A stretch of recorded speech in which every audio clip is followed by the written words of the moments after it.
Hey, have you ever been in a car crash or have a family member in one? You know, my stepdaughter was driving back to school and came across a freak snowstorm that made the road really slippery, and she hit the brakes, spun out, and hit a wall hard enough to take off part of the bumper and taillight.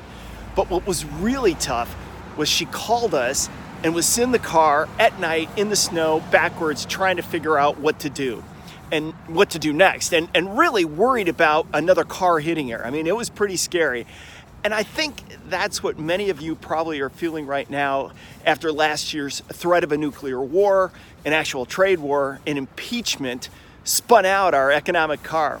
And we start this year feeling like we're backwards on that road and worrying about what's coming next and what's going to hit us next. Well, today I want to tell you what could hit us next and what things could make things worse. And then I'll tell you what happened to my stepdaughter. My top three 2020 risks for the economy are a Fed mistake, a war, and the US elections. So number one is a policy mistake by the Federal Reserve. I mean, they made a total mess of 2018 and have been trying to fix it by cutting rates 3 times in 2019 and restarting QE. But the risk is that the Fed misinterprets what's happening in the US economy and begins to tell the markets that they will raise rates again if inflation rises. Now look, this is a low probability event, but I would say about only 15%, but it's one of the biggest ones out there. All right, the next biggest risk for the economy would be political, and there's kind of two I'm watching. First is geopolitical, with the Middle East or North Korea really creating a flare-up of attacks. Now, North Korea launching another nuclear test or hitting Japan with a missile would be the worst outcome, obviously, and a lot of people would die. That would be terrible. And this would hurt global trade flows as well as uncertainty rises over a war or response by Japan towards North Korea or China. So next up on this geopolitics is, of course, what's just happened in the Middle East with Iran and the drone strike that has created a lot of uncertainty over what Iran's response will be.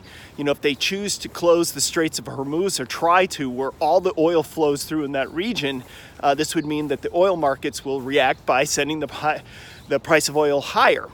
And as they anticipate, you know, really a drop in the supply of oil coming out of the region. And over the last 3 recessions, oil prices have surged as a pretty decent predictor of a recession.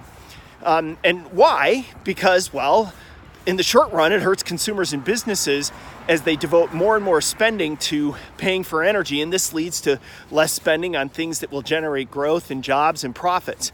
In the long run, it will probably lead to more investments in non-fossil fuel development like battery technology, but short run, really bad. The other big political risk, of course, is for the economy is the uncertainty created by the U.S. presidential election.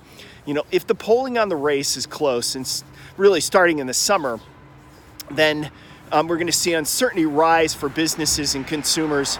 And that means business and consumers will start to sit on their hands and not spend until they have a better understanding of the outcome. And this applies to investing as well as people pull back and they don't invest their money in the stock market. And as uncertainty rises over the outcome of what the election will be. And this could lead to a slowdown in the economy, a drop in the stock market until after the election. So there's my big 3 for the 2020, the Fed, war, and elections. And for my stepdaughter, well, she assessed the damage, she turned the car around and got back to school on time, and she learned how to use duct tape to fix the car. You know, she's a bit frazzled, but survived the experience with only the car injured.